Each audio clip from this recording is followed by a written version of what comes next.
Welcome to Talking Buffalo, featuring conversations with guests from around the world of sports, media, pop culture, and all things Buffalo. With your host, Patrick Moran.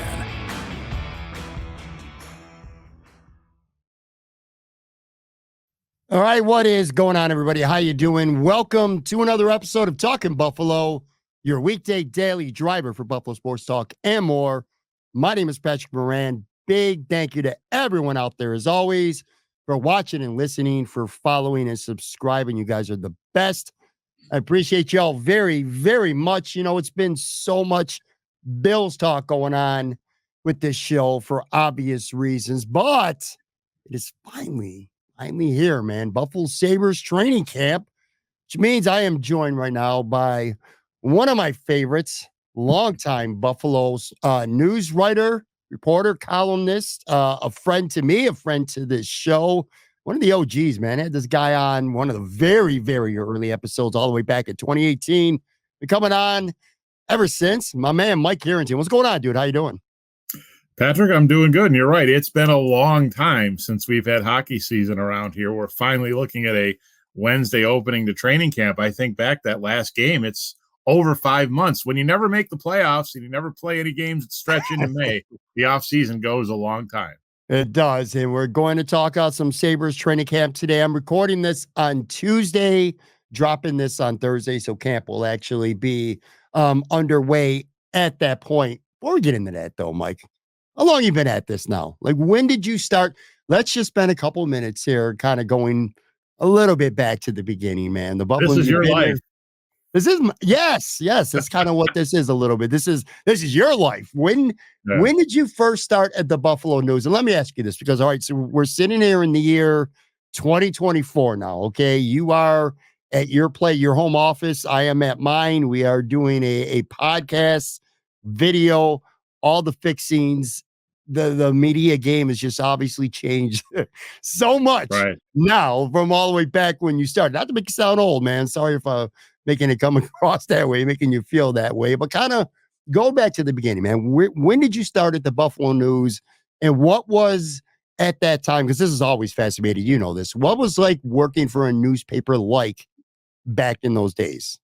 Well, it's actually, I just passed the 40th anniversary of starting part-time. September of 1984, I started as a clerk. I spent 3 years as a clerk. I was one of the people who answered the phones, took the high school scores, the college scores, the bowling scores, the amateur baseball scores, the golf scores. And, you know, you have to get those things right. It's a good training ground. But what was it like in any newspaper, not just the Buffalo News? It was like a scene out of All the President's Men. You would see this giant newsroom filled with people, filled with editors wearing their shirt and tie, filled with clouds of smoke over people's heads. We were at the time, interestingly enough, not yet on computers. The Buffalo News was still on manual typewriters, carbon paper, duplicates, glue pots, cut and paste with scissors and all that stuff. That went away in about 1985, but I did see it for about a year, everything done by hand, the old style way, like it had been done for 40 or 50 or 60 years before that. It was pretty incredible.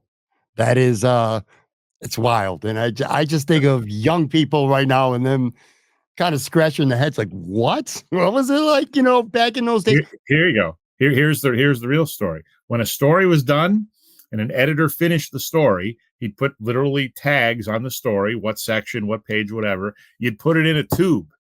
They had air tubes. You put it in a tube. You shot it in the tube. It went through the floor downstairs to the composing room to get put in the paper. Wow.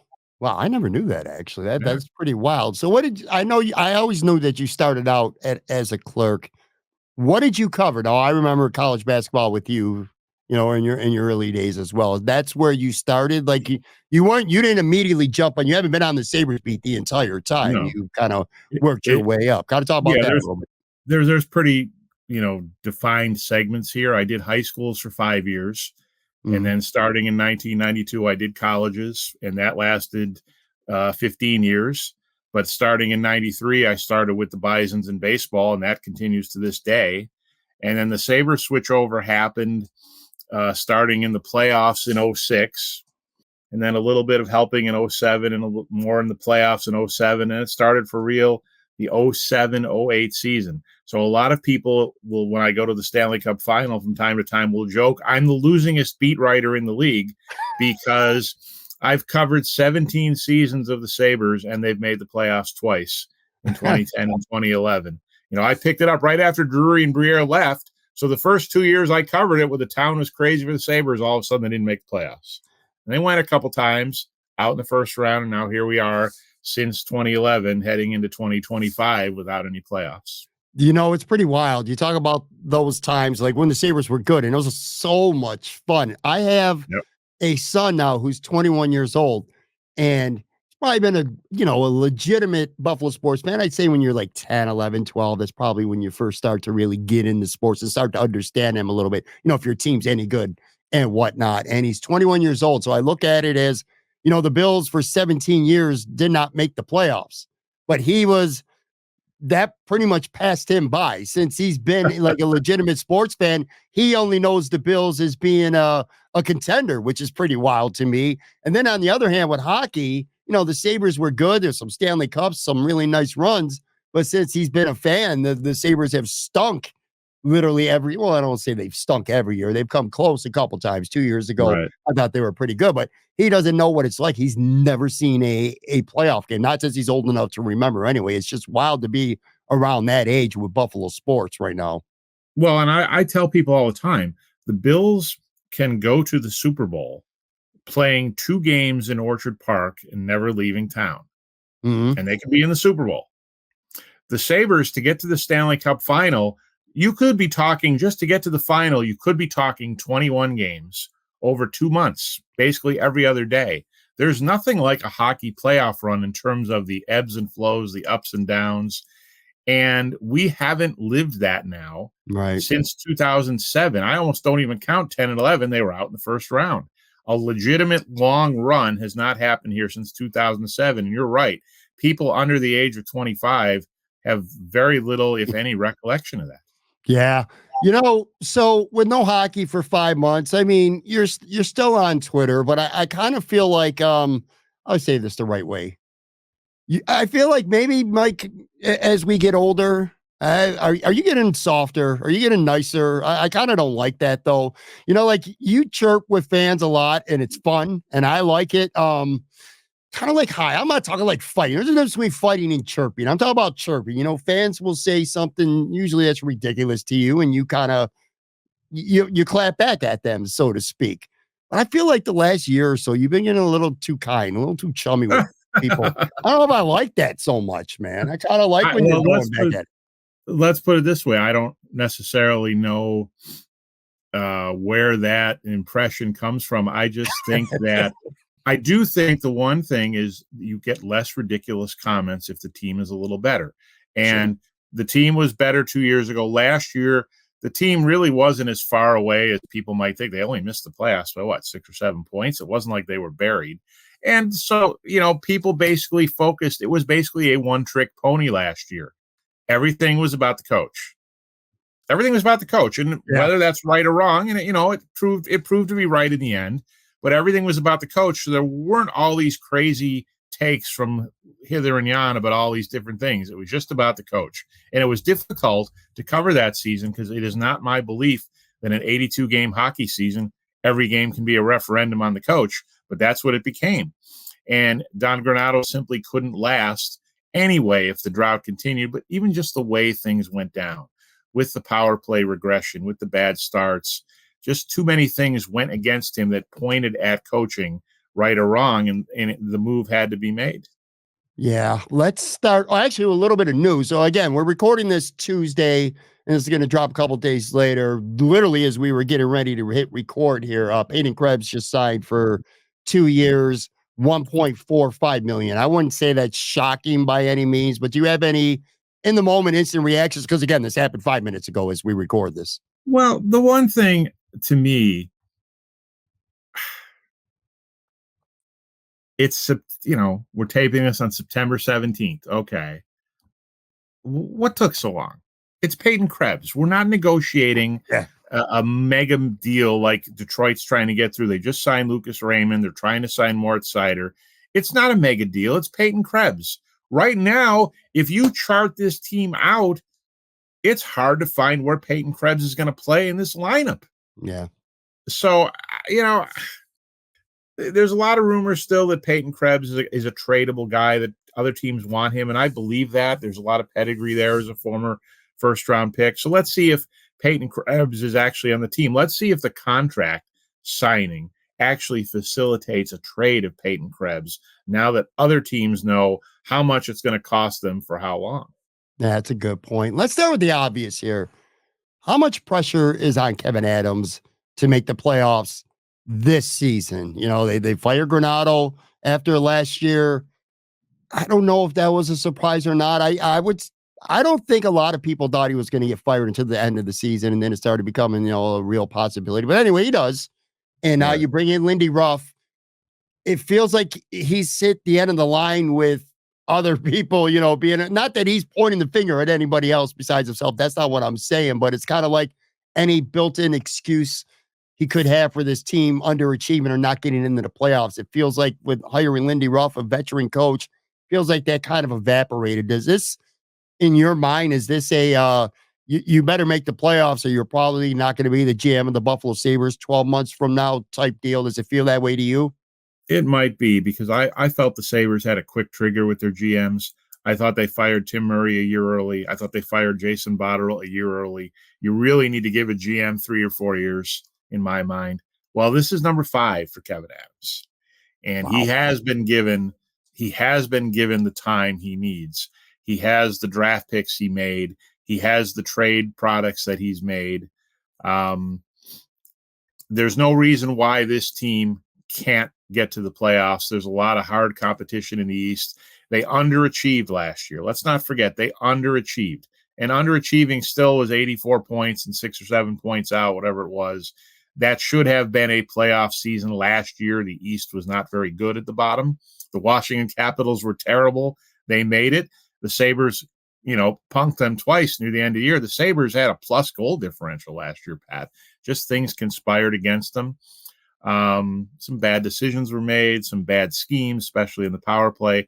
But yeah, I think, unless the Sabres, and it could happen, you could have a 94-point season and not get a wild card sometimes. 2 or 3 years ago, right? The last team in the East was 100.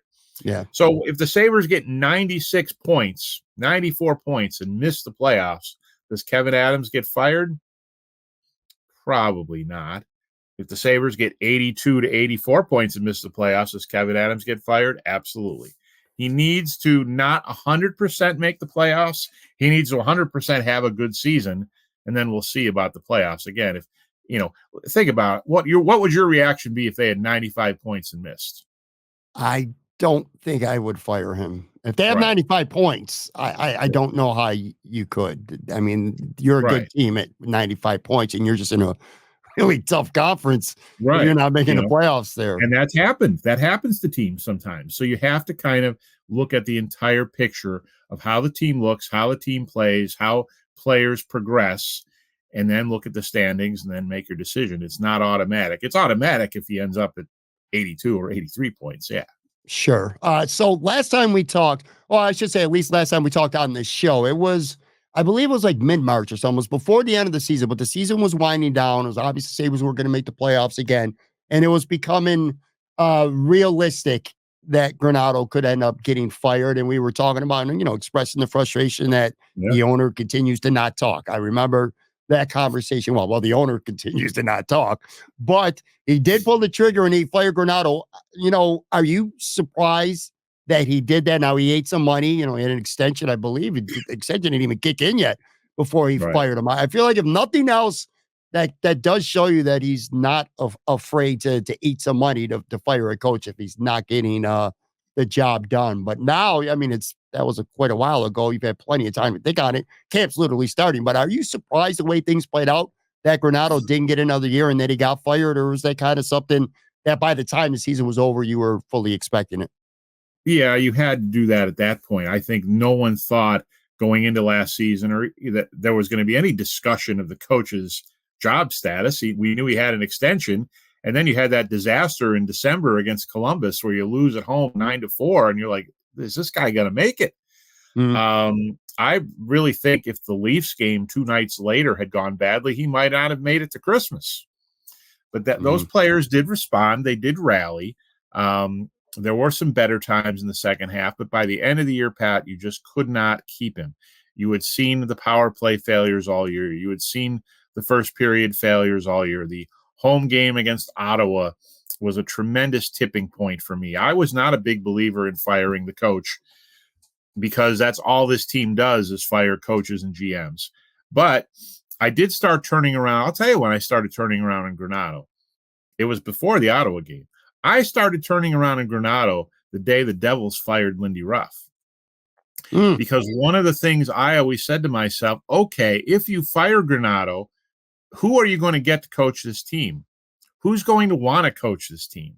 Who's going to want to come here and inherit this drought? Well, as soon as Lindy Ruff got fired, I immediately said to myself, Lindy Ruff will come here and tackle this situation. So that, to me, immediately in my mind, Granato was in trouble the day the Devils fired Ruff.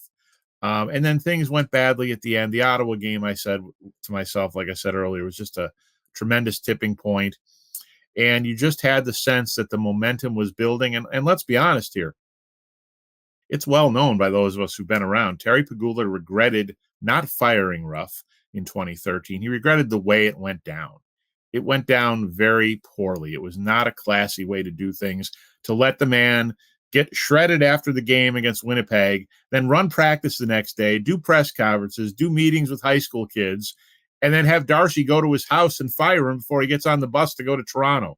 That's not the way a top-notch organization treats a legendary coach. And I think Terry always felt bad about that. And I think Terry was always interested in seeing if they could have a reunion. And it became an obvious choice. And then Kevyn Adams walked in that press conference and said, we're hiring an experienced coach. So it's not going to be Seth Appert. And we all said, well, there's only one guy he's hiring. He's hiring Lindy Ruff. Yeah, it probably took you about 5 seconds to figure out that was going to ultimately be Lindy Ruff. One of the complaints from fans that I've heard a lot about this summer, and I kind of got an opinion on this, I want to know if you agree or not, is the Sabres were busy. And we're going to talk about the bottom six. You know, they definitely, well, at least you never say definitely. They got to go on the ice and do it. But the bottom six should be hopefully significantly improved. Yes. But what they didn't do was pull the trigger on a quote unquote major, one specific move. And now even with the Krebs signing, the Sabres still got somewhere between like $7 or $7.5 million right now in cap space. Let's just say, to be safe, $7 million or so. A lot of people have complained over the summer that the Sabres didn't take that big swing and that they're, not spending in the cap, stuff like that. I have a theory, a mindset that, we're anticipating this team contending for a playoff spot. Let's say we get to early spring and they're really in the mix around the trade deadline or so. Let's just say that they're really in the mix. Like they are in a playoff position or they're right there. Now you have that money to go potentially find a seller and be able to pick up a guy who's going to be otherwise too expensive because you have that cap room. Say there's an injury and you got to make a significant replacement or you just want to upgrade that first or second line. You add that cap space later in the year. Does that kind of make sense to you that maybe that's to some extent at least why the Sabres still have as much cap space, or they just they want to spend that money right now? Like, what's your thought on that? No, it's become a fan narrative and people just aren't thinking deeply enough. First of all, the first point could be, hey, they're trying to wait to have some money at the trade deadline to get an upgrade on a team that's dumping players if they're in the race. So that your point is number one. The second point is you can't go blowing out your cap when you've got to start paying next year Quinn, Peterka, Levi. Those guys, their deals are coming up. So you better leave yourself a little room. And then the third point, which everyone forgets, a general manager, Kevyn Adams or whoever you want, they cannot wipe out players' no trade clauses. Yeah. If Martin Necas or Patrick Laine don't want to come to Buffalo and the Sabres want to trade for them and they won't waive their no trade clause to come to Buffalo, they're not coming. You're not trading for them. They won't come. The Sabres, I have a recruiting problem again in terms of veteran players with no trade clauses, because why would any of them come here to a team that hasn't made the playoffs in 13 years in a row? So everybody says trade for this guy, trade for that guy. If he's got a no trade clause, he's not coming. Yeah. So everybody says, oh, Adams didn't do anything to upgrade the team. Well, first of all, tell me what big winger moved this year that people wanted. Give me a name of a player who moved that people wanted. There isn't a lot of trades in this league because of the cap. The second thing is they have decided, and I don't necessarily disagree, everybody's freaking out about Jeff Skinner. Well, how are we going to replace Jeff Skinner's goals? Well, everybody spent the last 6 months of the season saying, how can we get rid of Jeff Skinner's contract? So they got rid of Jeff Skinner, and now you got to replace his goal. Well, I'll tell you how they're going to replace his goals. Do we think, Pat, as I look at the numbers here, do you legitimately think that Alex Tuch and Dylan Cozens together will only score 40 goals this year like they did last year? No way. I'd expect more. No way. Do you think legitimately this team can improve on the power play after dropping 26 goals last year from the year before? Absolutely. Yeah. Do you think this team is only going to get 9 goals this season out of Jack Quinn?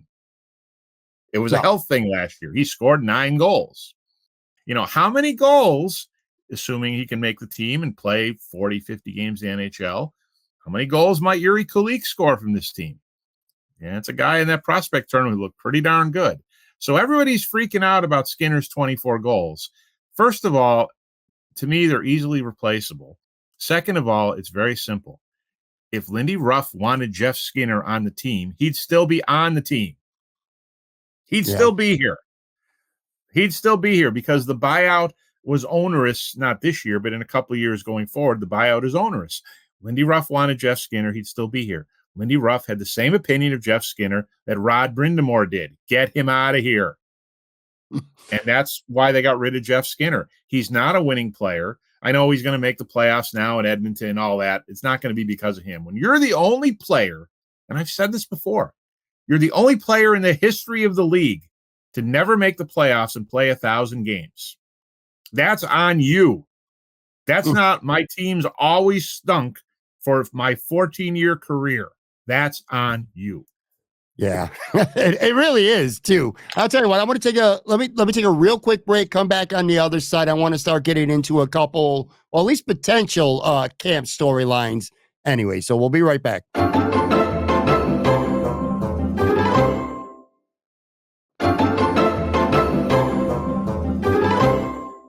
All right, I am back with old friend Mike Harrington. I said O-L-O-E, not old as in old. Thank you. Old friend Mike Harrington, Buffalo News. All right, so camp's here, man. Time for you to get back into things. Camp's always fun, man, but it's not. Love it. This is not there's not a lot of, at least there's not a lot of jobs really on the line right now. Like most this roster seems pretty set. What do you expect to see different covering camp now that Lindy Ruff is back in charge and it's Lindy Ruff's team as opposed to the last couple of years when you've been watching practice every day and camp every year with Don Granato? Like what, between the practices, the press conferences that he's going to have with you guys, what are like some of the bigger differences that you're anticipating with Lindy Ruff as opposed to the last couple of years? Well, Lindy will be blunt. He'll be blunt with the players on the ice. He'll be blunt with the players in the locker room. He'll be blunt with the media. Lindy holds everyone accountable. The Sabres have put their social media videos out. He wants everybody accountable, from hockey operations, the ticket office. He holds the media accountable too. That's what Lindy preaches. The players have asked for it. The players have asked for a tougher approach. You have more experience now in some of these guys. Dylan Cozens and Rasmus Dahlin, for instance, are young players who aren't young players anymore. They're young by age. They're not young in terms of NHL experience. Lindy is going to run a different ship. He's going to run a tighter ship. You're not going to see guys go offside in practice. They're going to stop. They're going to do the drill again. We haven't seen that from Kruger, sometimes from Housley, sometimes from Granato. It used to drive us crazy watching practice. They're offside. Blow the whistle. Lindy will do that. He'll demand things are done properly. I do think there's a certain momentum with Lindy. Lindy was really good a lot of the time and will be better than most of the coaches they've had at stopping negative periods. I don't think a 3-game losing streak under Lindy becomes the 6-game losing streak it often did under Granato or Kruger. He's very good at arresting those negative periods and breaking things down. In terms of how he's going to see camp competition, he's going to let anybody play themselves in or out of this lineup. there's a lot of guys here. A couple of them are going to sit on that bottom six. It's pretty tight. What is he going to do with Kulich? Is Kulich going to become a second line winger? Is he going to make the team at all? And don't forget here, it's a little different camp. Everybody's got to remember they're going to Europe next week. They're going to Munich for an exhibition game in 5 days. Then they're going to Prague to open. So they're literally running camp in Buffalo only about 6 days. And they can take 27 players to Europe instead of 23. So there's not going to be that who's the 22nd, 23rd guy because they can take 27 guys over to Europe. You got to have extra guys. Somebody gets hurt, take the third goalie. So it's going to be a little different camp. It's going to be, I've told people it's going to be a training camp kind of on fast forward because they're here 5 days. They play a couple exhibition games and boom, they're on the plane the 24th to go to Munich. So a lot different scenario to see how Lindy's first camp in 11, 12 years is going to go. Now, you're not a fan of the team. You are a fan of stories. You're a fan of finding good stories. You're a fan of having interesting things to write about.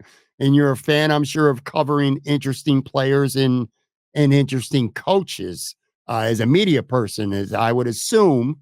Hopefully, I'm not just making an assumption here, but you're looking forward to covering a Lindy Ruff coach team, especially as you've done it before, too. Sure. More than say, and nothing against Don Granato. I like Don Granato. He's a good guy. I thought he was a pretty good developmental coach, and he had some insightful things. It's not like he was a complete and utter bore up at the mic every day, but I would assume as a media guy that you're looking forward to covering Lindy Ruff professionally again. Sure. I mean, Granato was very good with the media.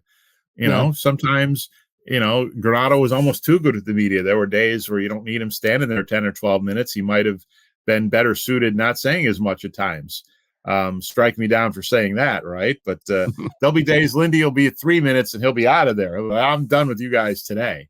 But Lindy's always good for a few wisecracks, and his insight is really good. And sometimes he'll, back in the days of taking shots at Ken Hitchcock, you never know what Lindy might say.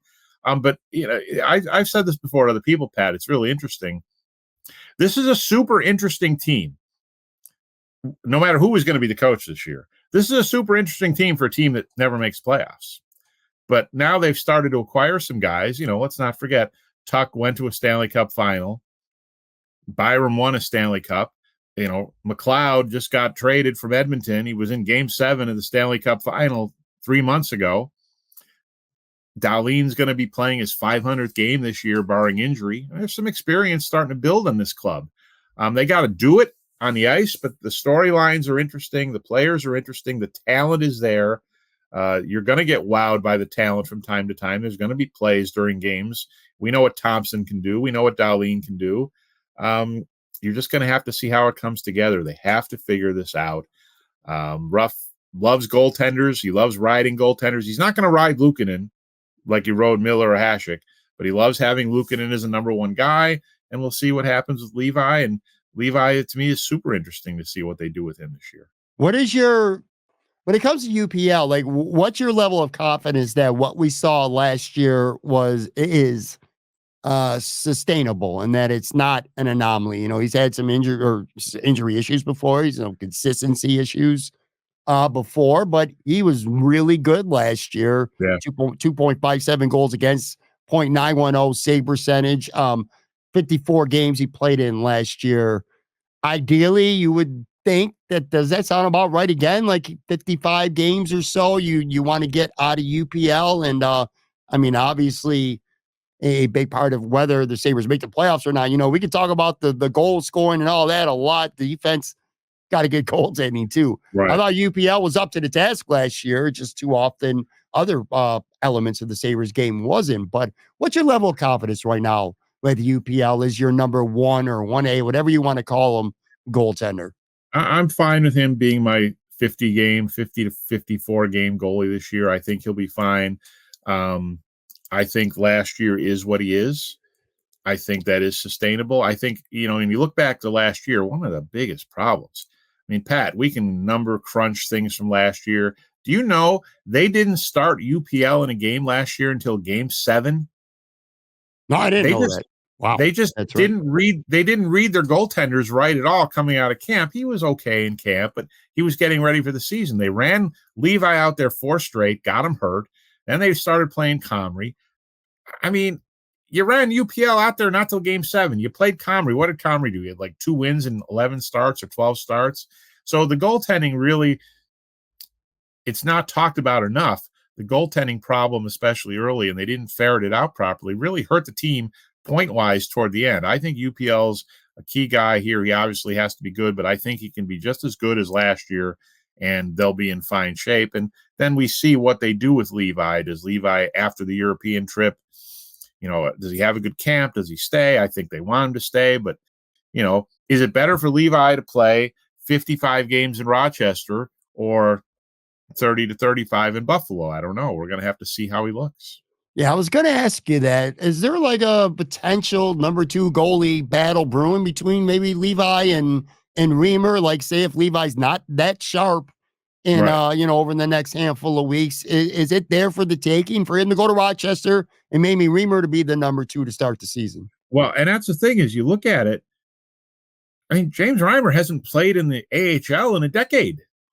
Yeah. He beat the Sabres in Detroit in March in key games. I mean, he won, I think he won 12 or 13 games last year.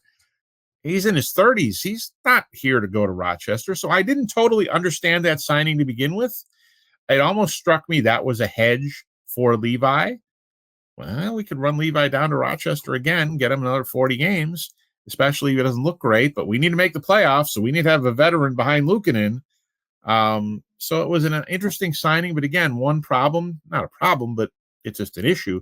We're not going to get an answer to that right away because all 3 of them are going to Europe. Yeah. So now you're looking at when the plane comes home on October 7th, what happens then? That's what we got to figure out because we know they're not keeping 3. We went through that whole charade last year, and there are too many players on this team now. Too many forwards and defensemen to be messing around keeping 3 goalies. Let's talk about. Oh, I'm sorry, I didn't mean to cut you off, Mike. No, so just you just have to see what will they do when they get back from Europe. All right, so 5 of the top 6 seem pretty set in stone. Benson, Zucker, one of those 2 guys, it feels like is going to be on that second line with Cozens and Quinn as things stand right now. And I'm probably a dumb question because you need to see these guys on the ice. It's kind of hard to ask you to forecast something when you ain't seen these guys on the ice at all. But going into camp, at least anyway, would you kind of feel like Benson has that ceiling right now to play on the second line, or do you think him being on that third line for now would be the smarter move with maybe the veteran like Zucker playing on the second line? How do you feel about it? It feels to me like if the Sabres don't make any moves, unless Kulich has an incredible camp and maybe he gets an opportunity up there early, it feels like it's going to be one of those 2 guys on the Sabres top 6, right? Yeah. I mean, I don't know if I want Benson, Cozens, Quinn. Defensively, I don't know. I have to see how that one would work. I want to see that one on the ice in practice. I do think if you were to chart it out today, right now, you're going to start with Zucker, and then you're going to see how it goes just because he's a veteran player. But he's a veteran player who's new to the team. So some of his built-in advantage isn't there. He's got to get used to his teammates. But I think that it actually is a good problem to have because they do have some flexibility here. They can let guys play their way into the lineup. They can let guys play their way down the lineup. And let's see what happens in some of these practices and exhibition games and scrimmages they have because he's got a lot of options on line 2. And Ruff's got a lot of options on line 3 and line 4. There's some interchangeable parts here. Sure. And look, I mean, short of being an utter disaster, Benson's going to be probably on the third line at worst, I would think anyway, with McLeod. Well, by the way, obviously McLeod came here over the summer, so I didn't get your take on him. It seems like a player, every person I've talked to or read about, it seems like this was a solid, good third line center addition. But so you're talking about McLeod. Let's just say likely Benson. Is this a spot where realistically Kulich could play his way onto to start the season? And then you got, that bottom 6 just gets really muddled. I want to pull up on the screen real quick. If you're watching on the video side, let me see if I can pull this up. Sabres roster. Okay. So I mean, the first, like I said, pick Benson or Zucker, whatever. It doesn't even matter. But those are your top six. McLeod's going to be on that third line. But once you get to, maybe that third person on the third line, whether it's Greenway or maybe it is Kulich. And then you got guys like on this fourth line with Lafferty, Malenstein. There's just a lot of options right now.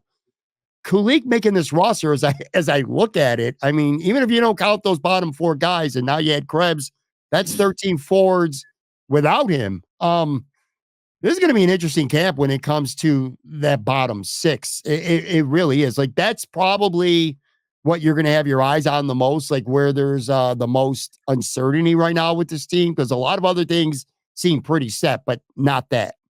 No, and I mean, you have to watch to see who gets hurt, who plays himself off the roster by injury. Somebody will get hurt. But you're right. Sure. Look at the choices Ruff has. And everybody talked about how soft this team was. And really, when your team has a little sandpaper, it comes from your third and fourth line. Well, it's not going to be soft anymore when you have Beck Malenstein, who led the Capitals in hits, a team that has Tom Wilson on the roster.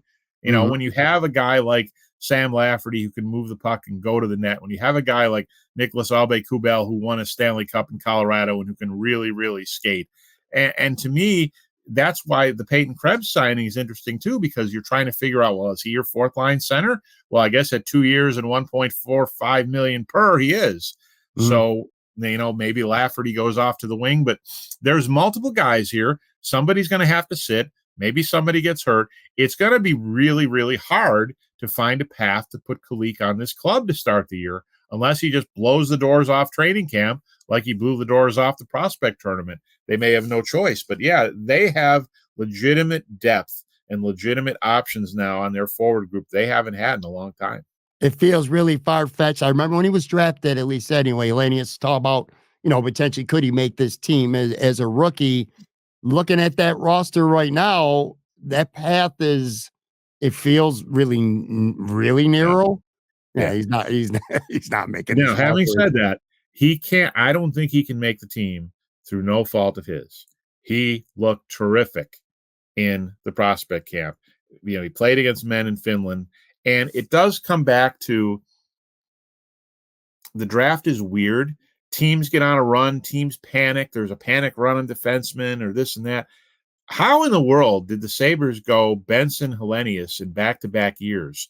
What are these other teams doing to pass up on guys? They passed up on Benson, always small. Of course, no one thinks about Cole Caulfield and DeBrincat and all these other guys they passed up on. And Hellenius is another guy. I've had people at the draft walked up to me in Vegas that they could not believe that guy was still there at the 14th pick. I mean, the guy that some guys, I don't even remember the kids now, Bennett Seneca, the guy Anaheim picked at number 3. Some people said he was barely a first-round pick. Anaheim went so far off the board for that pick. So you have those at the draft, and the Sabres really pounced on those, and people were telling me a lot of Hellenius is an unbelievable pick at 14, and he looked really good in this camp. So I just want him to go to Rochester, be a standout in the AHL, learn North American pro hockey. Now, playing pro hockey in Finland is good. That helps a lot. Learn the North American game, no pressure, have a good training camp, go to Rochester, and, get your career going. How much? All right. So the last few times we've talked, and we've talked about this a few times, actually, the arena, it's been at times like a funeral, It's bad. Going to a game day experience with the Sabres over the last, well, I don't say 2 years ago, because again, there was some excitement last year, 2 years ago, or 3 years ago. It just at times, it's not the same arena that I remember going to a lot when the Sabres, well, Lindy Ruff was the coach. There was a different hockey team back then. Lindy Ruff is certainly going to energize the crowd early on. I would think for sure. I think there's going to be, I sense that there's a lot of energy right now with Sabres fans that we didn't have, at least for a lot of last year, especially if you were actually at the arena. How much of a grace period are fans going to give Lindy Ruff right now before, to use a wrestling term, a heel turn? Like, say the Sabres struggle out of the gate, which is certainly possible with, a lot of new parts, a new coach. It's not Ruff's fault. It's not Ruff's fault. That's what's going to happen. What happened last year? It was all Granato's fault.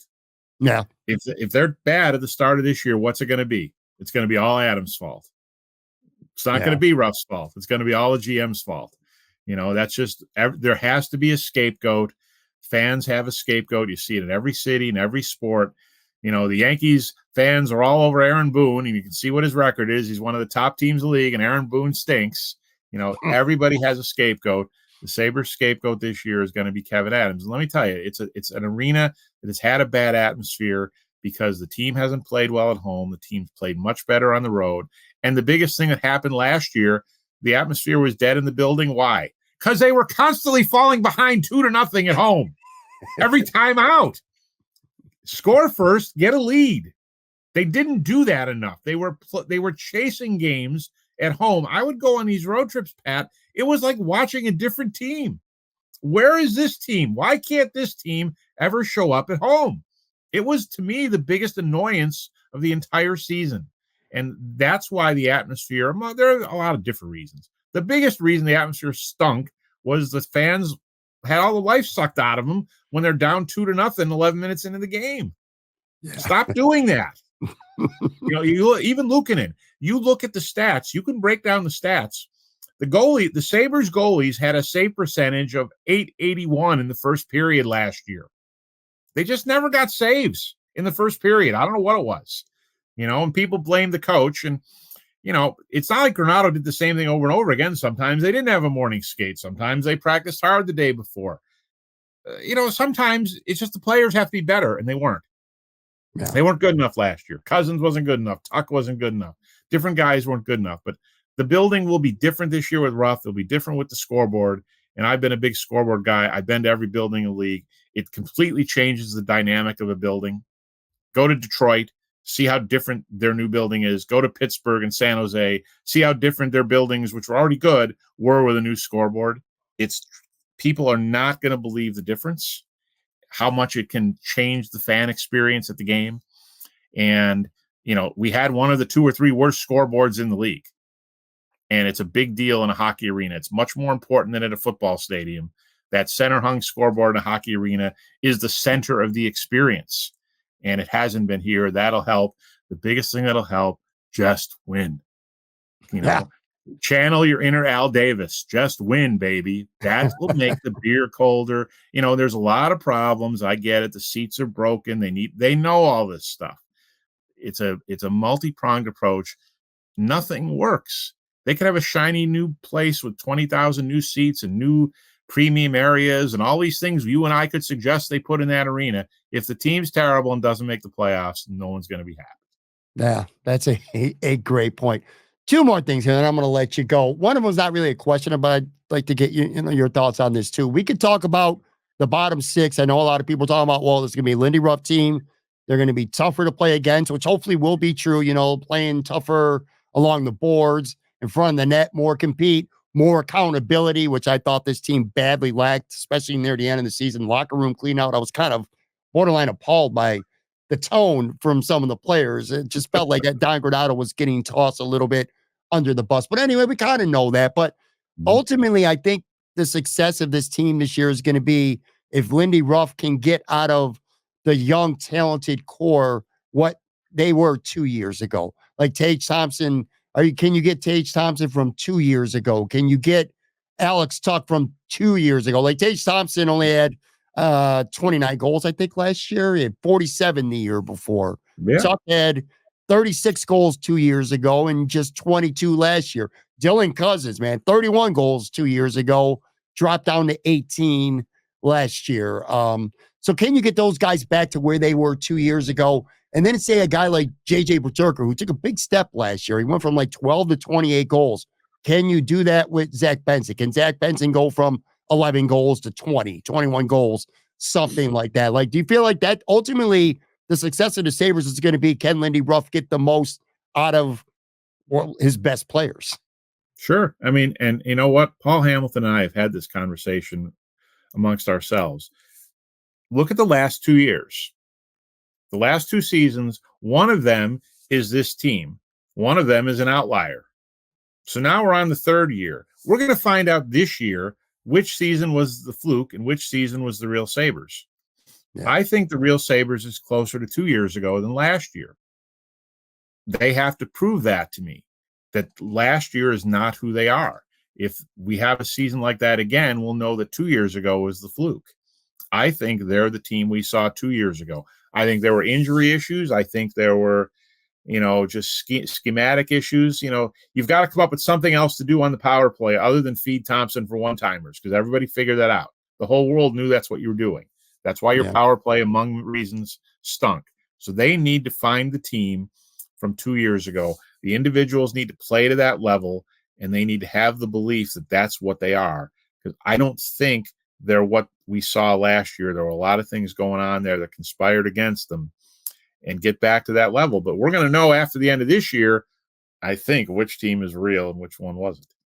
Last question here. So you cover the team. You can change your mind, and I'm sure you will, maybe 100 times throughout camp, preseason, and throughout the regular season. But right now, as things stand, training camp starting, got Mike Harrington here on Talking Buffaloes. We're winding down.